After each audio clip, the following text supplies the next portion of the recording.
오늘의 사연 읽어드리겠습니다.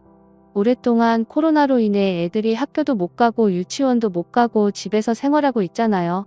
그래서 아들과 며느리가 힘들까봐 제가 애들한테 도움이나 줄까 생각하고 있었는데 아들도 그렇고 며느리도 전화가 없는 겁니다. 아들 둘 있는데 큰아들은 아들 딸 둘 있고 작은 아들은 이제 돌이 중에 하나 있습니다.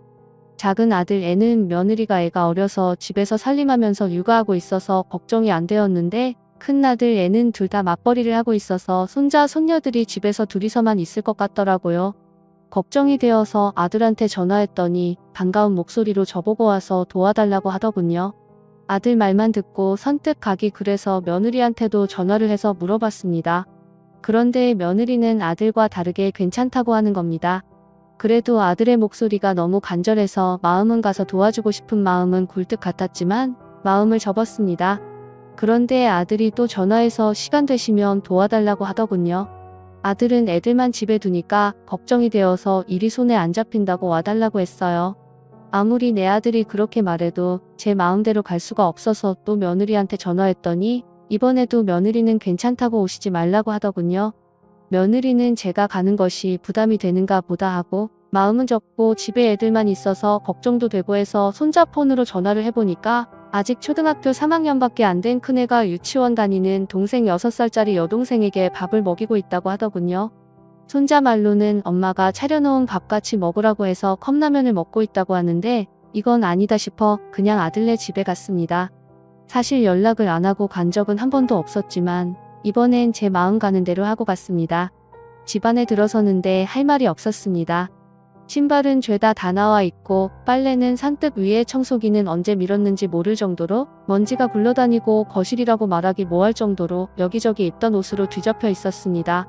일단 애들 밥을 제대로 먹이고 청소를 시작했어요. 며느리 퇴근해서 오기 전에 서둘러 청소하고 갈까 했는데 손주들 말을 들어보니 며느리가 일하고 운동도 하고 온다고 하더군요. 솔직히 이러면 안 되는데 집이 이 모양인데 운동까지 하고 온다는 말을 듣고 나니 이건 아니다 싶더라고요. 저는 코로나 때문에 애들이 집에 있게 되면서 집이 이렇게 된 줄 알았더니 애들 말로는 엄마가 언젠가부터 힘들다고 하면서 치우지 않았다고 하는 겁니다. 사실 애들은 이런 걸로 거짓말 안 하잖아요. 애들도 물 만난 고기처럼 저에게 엄마 얘기를 묻지도 않는데 하나 둘 풀어놓더군요. 애들 말로는 아빠가 엄마한테 치우라고 했다가 얼마 전에도 크게 싸웠다고 했어요. 밥은 거의 라면으로 때우고 과자, 피자, 치킨 이런 걸로 끼니 겸 간식으로 먹고 있다고 하는데 기가 막히고 화가 나더군요. 청소만 해주고 가려다 아들 퇴근해서 올 때까지 기다렸습니다. 아들이 퇴근하고 오자마자 저를 보고 반가워서 덥석 안아주더군요. 아들의 힘들었던 게 느껴졌습니다. 저를 한참 동안 안고 있더니 한마디 하더군요. 고마워 엄마. 이러고 산 거야? 언제부터 그런 거니? 몰라 갑자기 운동 다니고 나서부터 그런 거 같기도 한데 애들은 그전부터 그랬다고 해. 처음엔 애들이 뭘 모르고 하는 소리 같아서 신경 안 썼는데 이 사람 살 빼고 나서 행동이 이상해지긴 했어. 애미 살 뺐니? 뭐 거의 10kg 이상. 저는 그동안 코로나 때문에 그전 때 얼굴 보고 못 봐서 몰랐는데 그랬다네요. 며느리가 결혼 전에도 살찜이 있는 편이었고 애 낳고 조금 더 살이 붙어서 약간 등치가 있는 편이었거든요. 살을 빼고 나서는 옷도 사드리고 멋이라고는 전혀 부리지 않던 며느리였는데 변했다고 하니까 이상한 기분이 먼저 들었습니다. 그리고 무엇보다 며느리가 퇴근하고 바로 운동 가면 늘상 아들도 애들도 이런 식으로 차려놓은 식어 빠진 반찬에 배달 음식 시켜 먹거나 한다고 하더군요. 처음부터 며느리가 일을 시작했고 잘하지 못했으면 이해는 못해도 그러려니 했을 텐데 그래지지가 않는 겁니다.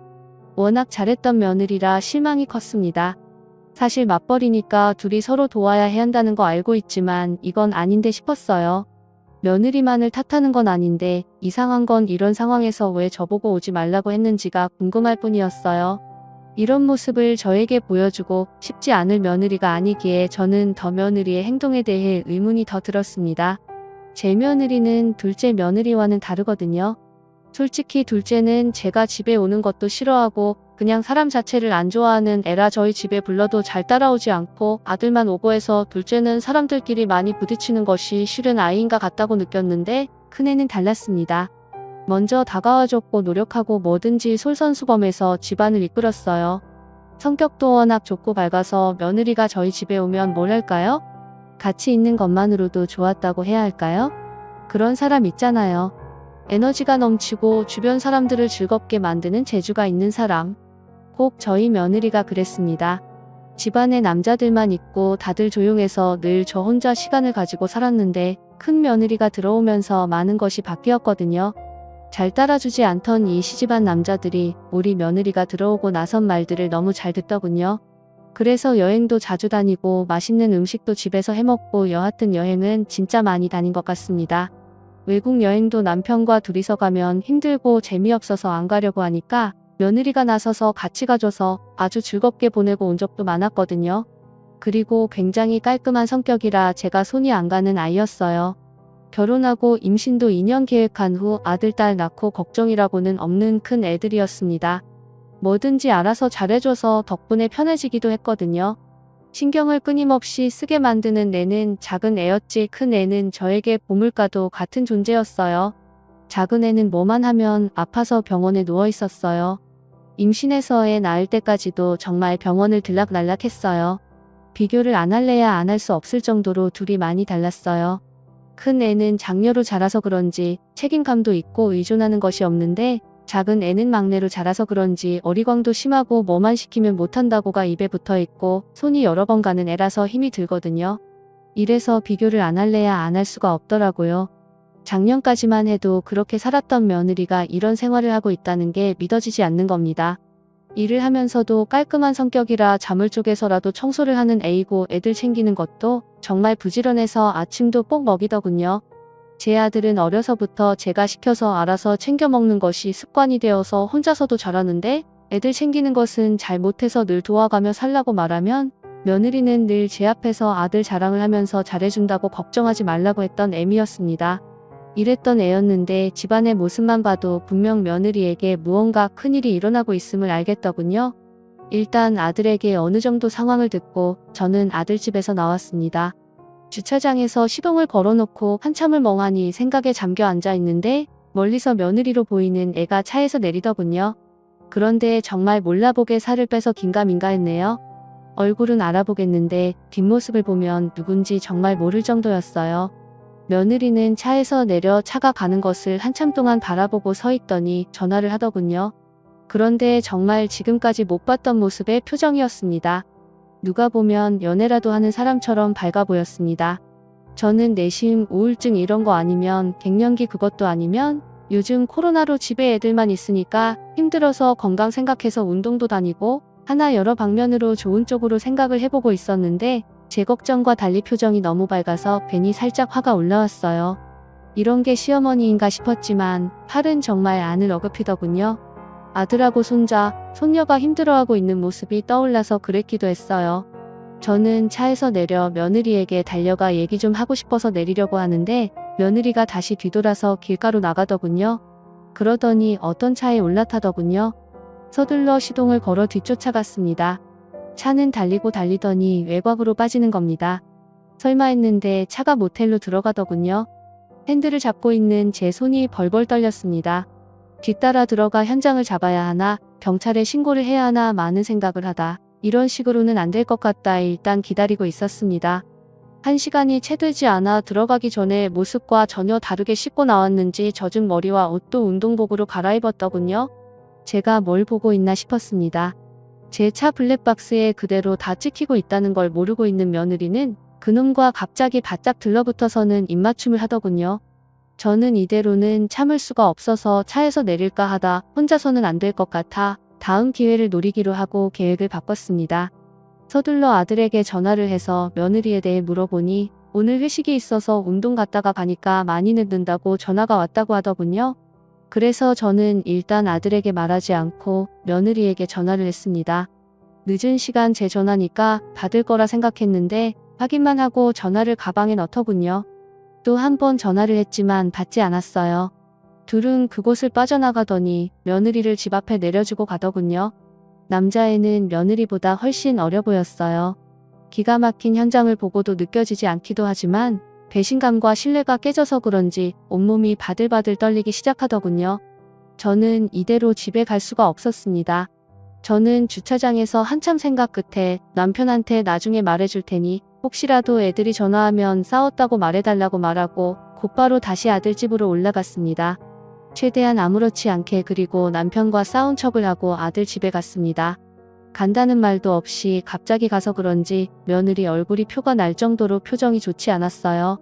그런 표정도 지금까지 살면서 처음 봤습니다. 그런데 다행인지 제가 가서 청소 다 해준 거 아들이 애들한테 입단속을 시켰는지 며느리가 알지 못하고 있는 것 같았어요. 그래서 저는 일단 다 무시하고 아버지랑 싸우고 사정상 아들 집에 몇 집 있어야 한다고 하고 있었습니다. 그랬더니 며느리가 그래서 전화하셨냐고 묻더군요. 그러면서 뻔뻔하게도 회식하느라 시끄러워서 전화를 못 받았다고 하는 겁니다. 이런 걸레만도 못한 것을 어떻게 잡아야 하나 싶었습니다. 일단 지켜보기로 하고 있었어요. 며느리는 그동안 바뀐 생활 패턴을 저에게 들키지 않으려고 무진장 애를 쓰고 있는 게 보였습니다. 남편한테 다시 전화해서 아들 내 사정이 있어서 애들 봐주고 간다고 했는데 며느리가 도저히 못 견디겠는지 시아버지한테 전화해서 저를 데려가 달라고 했다는 겁니다. 저는 못 이기는 척하고 집으로 오고 나서도 매일 아들 집으로 며느리 출근 시간에 맞추어서 저도 출근 아닌 출근을 했습니다. 그런데 기가 막힌 걸 봤네요. 이른 아침이고 동네인데 며느리 이곳이 그 젊은 놈 차를 타고 출근을 하더군요. 순간 아들에게 전화할까 하다 일단 따라가 봤더니 며느리가 회사 근처도 안 가서 내리더군요. 그러더니 택시를 타고 가서 따라갔습니다. 회사에 들어가는 것을 보고 차를 돌리는데 그 젊은 놈이 며느리 회사로 들어가는 겁니다. 그때 정리가 되더군요. 비밀사내 연애를 하고 있구나 싶더군요. 저는 며느리 회사 근처의 식당에서 이른 점심밥을 먹고 차에서 며느리가 퇴근하기를 기다리고 있었습니다. 점심때가 되자 며느리가 나오더니 갑자기 택시를 타고 어딘가로 가더군요. 뒤따라가 보니 곧바로 그놈이 차를 끌고 왔더군요. 그러더니 어딘가로 향하더군요. 뒤따라갔더니 세상이 대낮에 그곳을 가더군요. 몹쓸 인간들이 밥은 안 처먹고 그곳을 가는 걸 보고 바람은 밤에만 피는 것이 아니구나 싶었습니다. 그때와는 다르게 짧은 점심시간이라 그런지 오래 있지 않고 나오더군요. 저는 이 모든 걸 다 찍어두었습니다. 뒤따라 회사로 갈까 하다 더 이상 증거가 필요하겠나 싶어 바로 차를 돌려 아들 집으로 가서 아들 퇴근 시간을 기다리고 있었습니다. 그리고 손주들한테 제가 가고 난 후 며느리가 또 늦게 들어온다는 소리를 들었습니다. 혼자서 많은 고민을 하다 아들이 밥 먹고 난 후 애들 재우고 그런 다음 이 모든 것을 다 보여주었습니다. 아들은 고함을 지르고 화해에 못 이겨 난리를 치려 하더군요. 흥분한 아들을 잡고 얘기를 했습니다. 신중하게 행동하라 당부하고 앞으로 어떻게 할지 정리를 하라고 했습니다. 저는 아들에게 욱하지 말고 지혜롭게 해결하라고 신신당부를 하고 집으로 왔습니다. 아들도 생각을 했는지 이대로 쉽게 끝나는 걸로 안 되겠는지 더한 증거와 창피를 주고 싶다고 하더군요. 그래서 며느리가 다시 움직일 때까지 기다렸습니다. 저희의 바람대로 며느리는 며칠 후 아들한테 낮에 전화해서 친구들과 친구 아버지 상당한 곳을 다녀와야 하는데 지방이라 외박을 해야 한다고 했다고 하더군요. 저는 아들에게 전화를 받고 서둘러 며느리 퇴근 시간 되기 전 먼저 가 있었습니다. 퇴근 시간이 되자 며느리는 어김없이 택시를 타고 먼저 가고 한참 후 그놈이 왔어요. 저는 아들과 남편 그리고 사돈에게 전화를 해서 목적지를 알려주고 와달라고 했어요. 아들은 모든 것을 알고 있지만 제 남편과 사돈들은 이유도 모르고 출발을 했습니다. 며느리 때문에 가끔 사돈끼리도 놀러가기도 했고 바람새로도 같이 다니는 사이라 그런지 묻지도 않고 출발했다고 문자가 오더군요. 사돈에게는 며느리에게 비밀이니 얘기하지 말아달라고 부탁을 해서 좋은 일인 줄만 알고 있었습니다. 한참을 달리더니 며느리를 태운 차는 또 그곳이었습니다. 저는 떨리는 몸을 진정하면서 아들과 사돈을 일단 기다리고 있었네요. 아들은 얼굴이 벌겋게 달아올라 있었고 안사돈은 좋은데 온 줄 알고 신이 나 있더군요. 그런데 바깥 사돈이 제 아들을 보고 뭔가 심상치 않은 일이 있음을 그때 눈치챘습니다. 남편도 그제서야 뭔가 이상하다는 걸 눈치채더군요. 모텔 안으로 들어가 방금 전 들어간 며느리 방을 물어봤지만 알려주지 않았고 저는 경찰서에 전화해서 현장을 잡겠다고 하니 모텔 주인은 시끄러운 거 싫다면서 방번호를 알려주더군요. 정말 더럽고 치욕스러운 일을 다 겪는 것 같았습니다. 이 기분 그대로 며느리에게 돌려줄 생각이었습니다. 안사돈이 그때 제대로 눈치채고 밖에서 있겠다고 하더군요. 안 가려는 거 억지로 끌고 갔어요. 배를 눌렀더니 아무 의심 없이 바로 문을 열어주더군요. 둘 다 씻었는지 젊은 놈이 수건 한 장 걸친 모습을 하고 저희를 보자마자 놀라더군요. 며느리는 침대에 누워 누구냐고 묻더군요. 아직도 그때를 생각하면 기가 막힙니다. 저희는 그놈을 끌고 문을 닫고 들어갔어요. 저희를 본 며느리는 기겁하고 이불을 뒤집어 쓰더군요. 박가사돈이 한 걸음에 달려가 며느리 뺨이며 몸을 사정없이 쳤습니다. 그러더니 그놈을 후려치더군요. 겁에 질린 그놈이 무릎을 꿇고 비는데 이미 흥분한 박가사돈을 말릴 수 있는 사람은 없었어요. 사돈이 워낙 풍채도 좋으시고 누가 봐도 한 덩치에서 쉽게 다가가지 못하는 모습이라 한 주먹도 안 돼 보이는 놈이 겁을 먹고 빌더군요. 그 순간 아들도 나서서 며느리를 치려는 거 제가 잡았습니다. 이혼하는데 괜히 폭행 어쩌고 하면 이혼하는데 걸림돌이 될 것 같아 말렸어요. 며느리 이것과 그놈 사돈들한테 얻어 터지고 있는 거 확인하고 남편과 아들 데리고 나왔네요. 안사돈도 못 볼 걸 보고 나서는 저한테 어쩔 줄 몰라 하면서 자기 딸 잡더군요. 그냥 이대로 갈까 하다 밖에서 기다리고 있는데 두연놈들 사돈한테 얼마나 얻어 터졌는지 코피에 얼굴은 팅팅 부었더군요. 사돈들은 저에게 빌고 또 빌더군요. 하지만 저는 그 사과 받아들이지 않고 법정에서 보자고 하고 왔습니다. 지금 아들은 이혼을 준비 중이고 손주들은 제가 데리고 있습니다. 살다가 참 별일을 겪어봤네요. 드라마에서나 봤지 제가 며느리 뒤따라간 곳이 그곳이라니 지금 생각만 해도 제가 어떤 정신으로 따라갔는지 기억이 나질 않네요. 마음 같아서는 반죽여 놓을 수도 있는데 제 손에 더러운 피 묻히고 싶지 않습니다. 아들도 놀라서 한참 힘들어했는데 이젠 애들을 위해 다시 마음을 다잡고 있는 것 같아 다행입니다. 아직도 며느리가 이해가 안 됩니다. 살 빼면서 내가 어떻게 돼버린 것인지 알 수가 없네요. 아들은 이혼 준비 중에 분한 마음이 풀리지 않는지 며느리 회사에 가서 그놈과 그동안 있었던 일을 다 알렸습니다. 뻔뻔하게 아무 일 없듯이 일을 다니고 있는 며느리를 보고 있자니 우라탕이 터졌던 모양이더라고요. 아들이 며느리 회사에 가서 한바탕 하고 나자 며느리도 더 이상 회사를 다닐 수도 없는지 그만뒀다고 들었습니다. 그동안 어렵게 쌓아놓은 회사에서의 모든 것을 한순간에 다 잃고 일을 그만뒀다고 들었어요. 그놈은 알고 보니 양다리를 걸치고 있었다고 하더군요. 회사도 당연히 그만뒀다고 들었습니다. 젊은 놈에 빠져 가정도 직장도 잃은 어리석은 며느리 사연을 올려봤네요. 코로나 때문에 정신적으로 힘든데 며느리까지 보태서 정말 지옥 같았습니다. 이젠 다 털어버리고 새롭게 시작하는 제 아들을 응원하고 있습니다. 저는 지금부터 조금은 충격적인 얘기를 해보려고 합니다. 저는 친정에서 거의 쫓겨나듯이 가방 하나 메고 나오면서 잘 살아버리라 각오와 함께 다짐을 하고 집을 나왔습니다. 친정 아버지와 엄마는 제 신랑을 많이 반대하셨습니다. 하필이면 친정 부모님께 신랑을 예기치 않게 소개를 해주게 되었을 때 백수였거든요.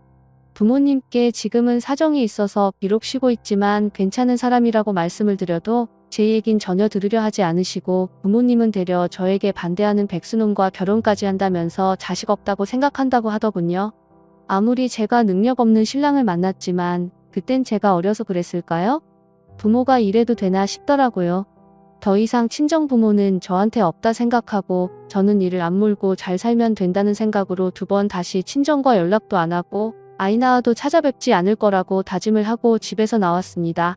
친정 부모님이 이러시는 것은 당연히 저를 위해서 그런다는 걸 알고 있지만 너무 서럽고 마음이 아팠습니다. 계획하지 않은 임신이어서 많이 두렵고 어떻게 해야 할지 몰라 힘들어했는데 부모님은 신랑이 눈에 차지 않으니까 시댁이 어느 정도 사는지에만 관심을 가지시고 묻더군요. 시댁이 그리 잘 사는 집이 아니라는 걸 듣고는 한심하다는 듯이 쳐다보시더니 나가서 알아서 살아보라고 하시더군요. 이제 믿을 사람은 능력 없는 신랑과 이런 상황에서도 저희를 포기하지 않고 받아주신 시부모님 뿐이었습니다. 너무 감사한 마음에 정말 잘해야겠다고 결심했어요. 저는 달랑 가방 하나 들고 시댁에 들어갔어요. 신랑이 쓰고 있는 자그마한 방에 저까지 살다 보니까 좁아서 힘들었지만 그래도 누울 수 있는 공간이라도 있는 게 어딘가 싶었어요. 만약 시부모님께서 받아주지 않았다면 백수인 신랑과 저랑 안 봐도 뻔한 생활을 하고 있을 거라는 생각이 들었습니다. 저는 그때 시부모님께 잘해야겠다고 결심했어요. 그리고 좁은 방이라도 저는 괜찮았는데 시부모님께서 창고방을 개조를 해주시기도 했어요. 나중에 아이를 낳아도 문제가 될 것 같다면서 큰 방을 준비해 주셔서 감사하게 살고 있었어요. 그런데 어느 날부터 자꾸 이상한 생각이 들고 잘 때 누군가가 자꾸 저를 쳐다보고 있는 것 같은 느낌을 받은 적이 있었는데 저는 그냥 꿈을 꾼 줄만 알았어요. 그런데 시간이 가면 갈수록 뭔가 느낌이 정말 안 좋고 자꾸 기억이 너무 생생하게 느껴져서 혼자서 끙끙 앓고 있다가 큰 결심을 했어요. 신랑한테는 괜히 말했다가 자기 부모 이상한 사람 맞는다고 오해라도 하거나 기분 나빠할까봐 비밀로 하고 CCTV를 설치해봤어요. 그리고 난 후 느낌이 안 좋은 그날 저는 비디오를 돌려봤습니다. 저는 그 화면을 보다가 정말 큰 충격을 받고 고함을 지르고 말았습니다. 세상에, 저희가 잠들고 한참 후 깊게 잠이 들었다 싶은 시간대에 문이 사르르 열리더니 아버님이 들어오셔서는 제 옆에 누우시는 겁니다. 그러더니 아버님이 해서는 안 되는 행동을 하기 시작하더군요. 한참을 그렇게 하고 있다가 제가 움직이니까 갑자기 일어나서 모서리 한켠에 쪼그리고 앉는 겁니다. 어두운 곳에서 보면 형체를 알 수 없으니까 가만히 있다가 제가 다시 잠을 자는가 싶으면 다시 제 옆으로 와서 눕더라고요. 저는 아버님이 신랑인 줄 알고 아버님을 안았네요. 아버님은 자연스럽게 저를 안아주면서 저의 입에 입술을 가져다 댔어요. 그걸 보는데 정말 소름이 끼쳤어요. 더 놀라운 건 이상한 시도를 하려다 제가 깨니까 그때서야 얼른 방에서 나가는 거예요. 제가 비몽사몽의 기억에 있는 것이 바로 그런 거였어요. 저를 만지고 누군가가 들어왔다가 나가는 것 같은 정말 꺼림직했던 것들을 잡은 겁니다. 하지만 이것을 신랑과 어머님께는 바로 보여드리지 못했어요. 그때만 해도 제가 너무 어리석었고 무섭기도 하고 이 사실을 알리면 이 모든 것이 끝난다는 생각에 차마 입을 열지 못했어요. 대신에 저는 잠자기 전 문을 걸어 잠그고 그때부터 뜬 눈으로 날을 샜어요. 부족한 잠은 아침이나 정신대 신랑이 깨어 있을 때나 어머님이 계실 때 혹시 몰라서 일부러 옆에서 잤습니다. 솔직히 낮에도 무서웠어요. 행여나 낮에 아버님이 오실까봐 어머님께 확인하고 또 확인했어요. 저를 이상하게 생각하셨을 정도로 행동했는데도 그때는 어머님도 신랑도 크게 개의치 않는 것 같았어요. 저는 그때부터 불면증으로 시달리고 있었습니다. 그런데 또 어김없이 아버님이 방 밖에 오셨는지 문고리를 돌리는 소리가 나더군요. 저는 그 이후로 문도 잠그고 소등을 켜두는 습관을 들였어요. 숨죽여 문 쪽을 뚫어져라 보고 있는데 순간 방이 잠겼다는 것을 아시고는 그냥 돌아가는 눈치였어요. 그런데 잠시 후 또 문을 열쇠로 열려는 소리가 나는 거예요. 그땐 도저히 안 될 것 같아서 한번 자면 어버가도 모를 정도로 자는 신랑을 깨웠습니다. 신랑은 정말 집에 불이 나서 본인이 타 죽을 지경까지 와도 못 일어날 사람입니다.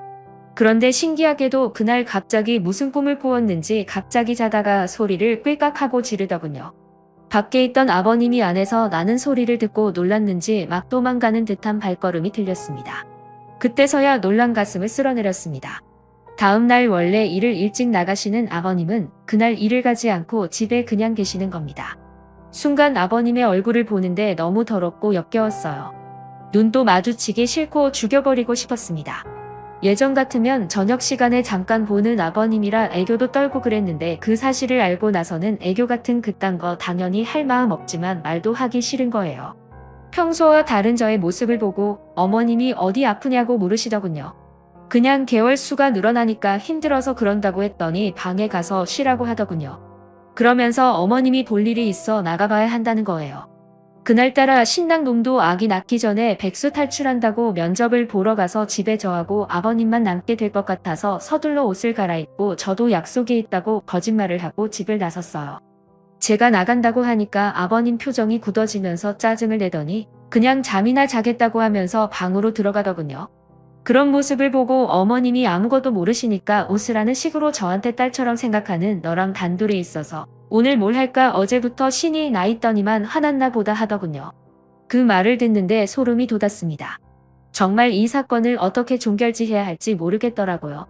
친정언니나 오빠라도 있으면 의지하고 답답한 속을 털어놓을 텐데 어디에다 말할 곳이 없더라고요. 신랑도 혼자라 형님이나 동서, 시누이가 없으니까 이런 걸 어떻게 누구랑 어떻게 얘기를 해야 할지 모르겠더라고요. 만약 있어도 말하기는 쉽지 않은 것이라는 거 알지만 혼자서 감당하고 있으려니 미치겠더라고요. 저는 약속도 없었고 갈 곳도 없어서 그냥 커피숍에 앉아서 멍 때리고 있다가 혼자서 밥도 먹고 또 커피숍에 가서 저녁 시간이 되기만을 기다렸어요. 어머님께서 마침 전화 오셔서는 근처에 있으면 같이 집에 가자고 하셔서 반가운 마음에 어머님한테 갔어요. 저는 한 걸음에 달려가 어머님한테 안겼는데 눈물이 자꾸 나서 막 울었습니다.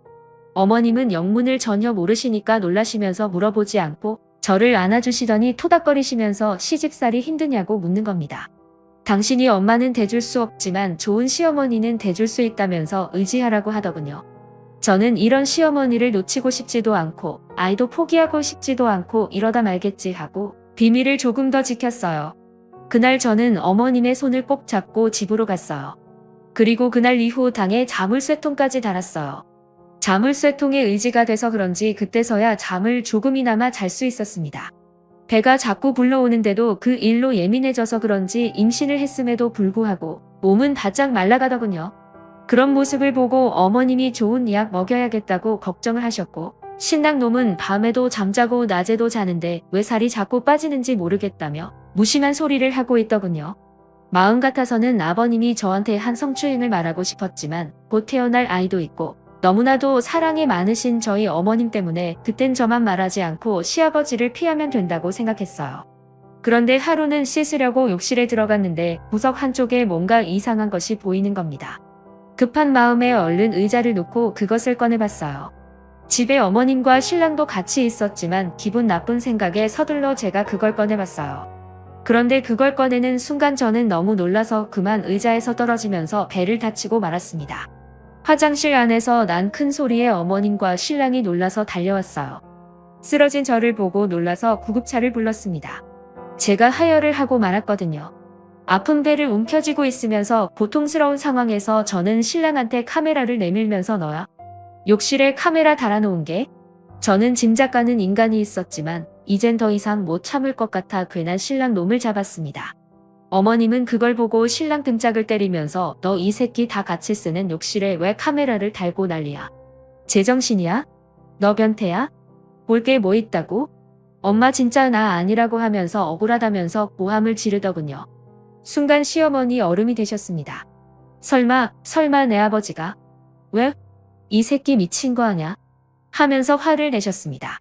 남편도 표정이 굳어졌지만 제 상태를 보고 더 놀라서 일단 더 이상은 말을 하지 않았어요. 어머님도 서둘러 제 짐을 챙기느라 정신 없었고요. 저는 바로 병원으로 실려갔고 이어 출산도 했어요. 다행히 아이는 무사했고 저도 건강했어요. 어머님은 회복 중인 저에게 조심스레 혹시 무슨 일 있었냐고 묻더군요. 저는 전에 있었던 일들을 녹화해둔 것을 다 보여드렸습니다. 어머님은 그것을 보고 경악하셨어요. 신랑도 그것을 보자마자 시아버지를 죽여버리겠다고 집으로 갔습니다. 저는 혹시 모를 사태를 생각해 신고를 했고 다행히 살인까지는 벌어지지 않았지만 시아버지 신랑한테 심한 구타를 당했다고 들었어요. 그리고 어머님은 이혼 준비를 하셨어요. 지금은 그 변태 어머님한테 이혼당하고 감옥에서 죄를 받고 있습니다. 혹시나 남들은 그러니까 왜 백수인 신랑과 결혼까지 했냐고 하시겠지만 사실 신랑이 백수인 데는 이유가 있었거든요. 신랑은 백수가 되기 전 직장에 성실하게 잘 다니고 있었는데 친구의 꼬임으로 그동안 모아두었던 결혼자금과 부모님 돈까지 친구한테 사기당하고 충격받아서 쉬고 있었거든요. 일을 하면 할수록 그 돈이 생각나서 도저히 일을 할 수가 없다고 했어요. 너무 심각한 상태여서 병원 치료까지 받았습니다. 병원에서는 화병 같은 거라고 하더군요. 이 고난을 이겨내는 것은 어떻게 보면 자신과의 싸움이 필요했는데 이 사람 자꾸 의지도 약해지고 살고 싶지 않다고 했어요. 저는 남친과 2년 사귀고 결혼까지 약속했던 사이라 이런 일로 쉽게 헤어질 수가 없었습니다. 그래서 위로하고 싸우면서 보낸 게 1년이 되었을 때 저도 서서히 지치면서 이별을 구했는데 그때 아이가 저희에게 온 겁니다. 그런데 이런 일이 벌어질 줄은 정말 생각도 못했습니다. 신랑과 사귈 때도 시아버지의 지나친 관심과 스킨십이 있어서 부담되긴 했는데 알고 보니 그런 것이 다 완전 또라이 변태여서 했던 행동이었어요. 그런 변태한테 성희롱당한 거 생각하면 아직도 소름 돋습니다. 신랑은 자기 아버지를 죽여버릴 걸 그걸 못했다고 말을 하면서 저를 위로해주지만 전혀 위로 안 되더군요. 어머님도 신랑도 아무리 저에게 잘해줘도 제 상태가 자꾸 나빠져서 저는 지금 신랑과 헤어져야 하는지 고민 중입니다. 여러분들의 생각들은 어떠한지 의견 좀 보내주세요. 사연은 여기까지였고요. 구독과 좋아요, 알림 설정 부탁드리겠습니다.